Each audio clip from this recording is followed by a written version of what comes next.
Hey guys, so Ward here, back again with another review, and today we'll be taking a look at the McFarlane Toys DC Multiverse Batman Last Night on Earth.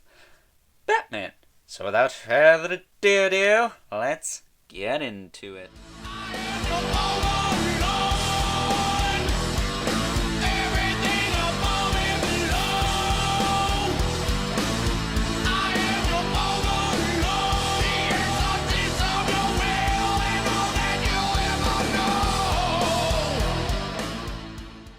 Alrighty guys, as I said before, today we are taking a look at the infamous Batman as he appeared in the Last Night on Earth story arc. He is part of the recently released, semi-recently released I should say, some of you got it back in February, you lucky bastards, Bane Wave from McFarlane Toys' DC Multiverse line. That's right, you collect all 4 figures in this wave. You get an awesome Bane Build-A-Figure, collect and connect, whatever you want to call it. We'll be taking a look at that at the end of the week, but today we are going to kick things off with Mr. Batman here, who was in a straitjacket. That's not good. So, starting off with aesthetics and articulation as always. Sorry, it's a little dark. He's throwing off the white balance like you would not imagine. He's got kind of a electric chair helmet cowl thing going on. And of course the straitjacket and all the belts on the back kind of form a cape. So that's kind of cool. Kind of reminiscent of Azrael.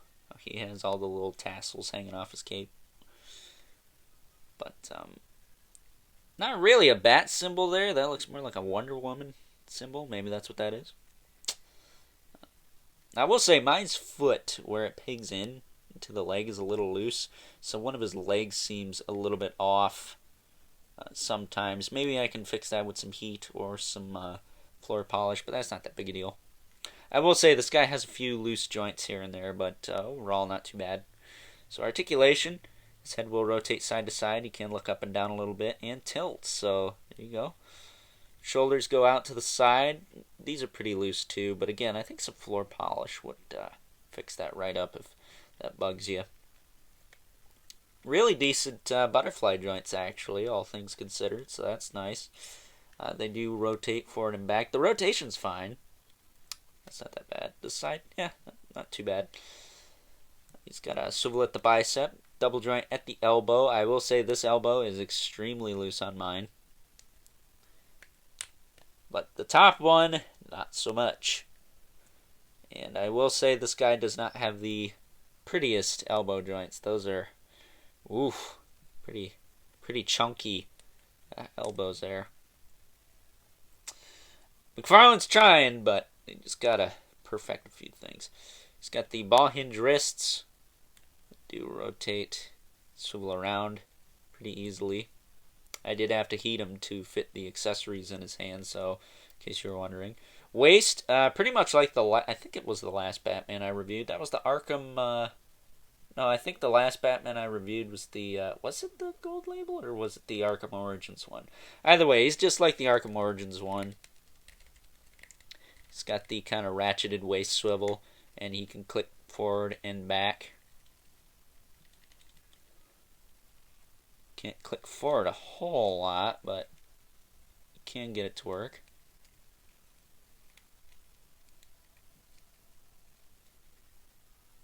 You kind of see the joint in there too. Wow. Then you can tilt side to side as well. Lots of range out of that, all things considered. The sculpt is kind of broken up here, so you can utilize that articulation. And you can see right up into his guts there. You can bend all the way back. Not so much forward. You can bend him forward a decent amount, I guess. So not too shabby there. And then his hips do hinge in and out, move forward and back. Has a little bit of thigh cut. That's nice. He's got a double joint at the knee. The top one on here is a little loose, but not too bad. And the bottom one is pretty loose as well, but they stay in place straight up and down, which is how I'm going to stand them on my shelf. And then he's got the hinge at the foot with the rocker joint which is kind of loose on both of them, not the hinge but the swivel. Then he's got toe joints if you give a rat's ass about those. Yeah, not too shabby. A little loose in places, not gonna lie. That's something I'm gonna have to maybe fix a bit on mine. And he also has a bit of a kick when he stands. It's a little odd. He's a little bit better now that I monkeyed with him a little bit, but one leg seems longer than the other. I don't think it is. I just think the way they set things up in here is a little bit off, so I might just have to straighten something out. But with that being said, time to move on to the accessories. Moving on to the accessories, and Batman comes with, I think, enough. Not a lot, but enough. Especially considering what that little fella in the corner is. So, of course, standard base with the peg on it. As well as the... Oh, crap. I trimmed my nails. It's going to be hard to do this. Collectible trading card. With the artwork on the front. This is Batman down there. On the back, it gives you a little bit of a bio of Batman from this specific part of the comic book, anyways. He mostly looks like the one from the Merciless Wave. Kind of the rebirth Batman. The majority of the storyline. Which I still haven't uploaded that review. Slippin'! Got his Billy Club, which he stole from some poor cop. He kicked the shit out of right after. There you go. Handles right here. I will say you're going to want to heat his hands up to get those in there. To save time, I'll just do it off camera. And then last but not least, we have the Joker's head in the lantern, which is probably the best accessory of the year. Next to the jalapeno that comes with that Goliath figure Neck is putting out, this is probably the best accessory of the year. Hands down. But again, I will get those into Batman's hands before we take a look at some size comparisons. Taking a look at some size comparisons, here is the Last Night on Earth Batman next to the Dark Knight's Metal Batman, which I still actually haven't uploaded that review. Recorded it a long time ago, but I digress. And the Batman Who Laughs. Up next, here he is next to a couple other figures from this wave that we will be taking a look at throughout the week. Got Omega and Wonder Woman. Da, da, da, da, da, da. And last but certainly not least, got our two regulars, the Mythic Legions, Brother Mandibulus, still without his right arm, and the Mortal Kombat 11 Spawns. With that being said, time to wrap things up with some final thoughts. Overall, and if this isn't more proof of McFarlane Toys killing the DC Multiverse game, I don't know what is.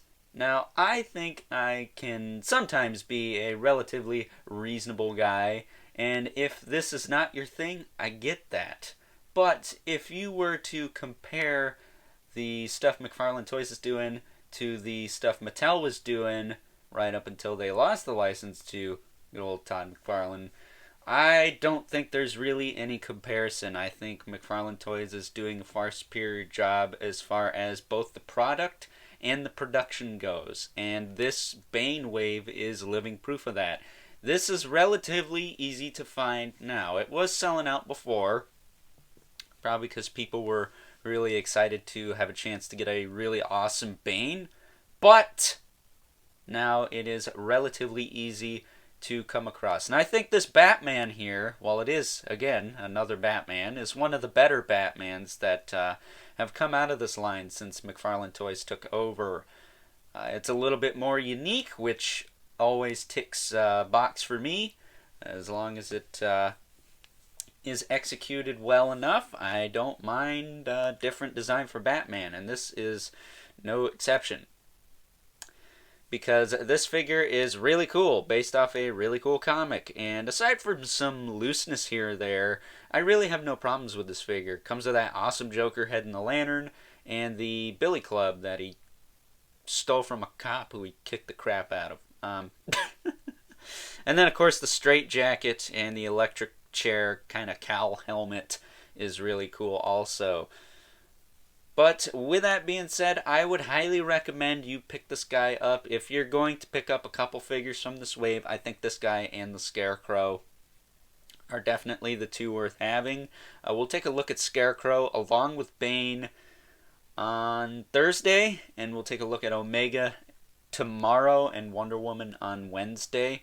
I'm going to kind of do a hero and a villain, then a hero and, well, villains technically, and then we'll do an overview on Friday for those of you who do not have all the time in the world to watch these videos. So if you would rather just wait for that, you may do so at your own leisure.